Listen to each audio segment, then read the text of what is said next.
expect namin na may damage because of the asphalt. Kasi pag makapal yan, hindi na natin mapapakinabangan, lalo na yung mga palayan. So up to now, we're still checking this through our agriculture's office, especially yung mga livestock under our city vet. So as of this date, meron tayong reported na mga namatay na mga livestock, mga kalabaw. Ang iba doon talagang hindi na nakatakbo. No? Pinabot yun ng ating mud flow, yung lahar flow last Saturday.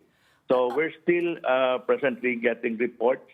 So to this date, meron tayong reported na 6 no, na mga kalabaw at ibang klaseng livestock na namatay at we have still missing. No? Pero yung extent ng damage because doon lang to sa area ng Kamalig at Ginubatan, hindi naman ganun kalaki. Especially yung ating mga palayan. Pero still, we will assess whether we can help them. Yung magkakaroon po ba ng permanent damage doon mismo sa lupa, meaning sa farms? I know, of course, this crop, titingnan niyo kung anong magyayari, pero paano na po yung ground mismo?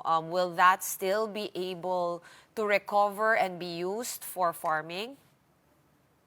Depende po. Kasi as before, kung talagang heavy yan, it will take years kasi alisin mo yan.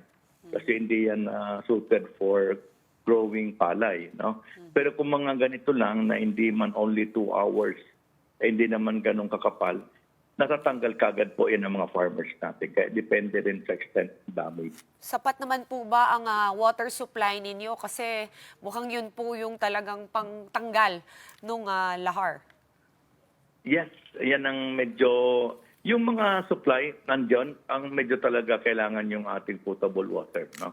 Kaya tumutulong din yung mga iba't ibang probinsya sa amin, nagpapadala ng tubig para ma-augment natin yung mga supply. Lalong-lalo na doon sa mga malalapit sa paanan ng Mayon.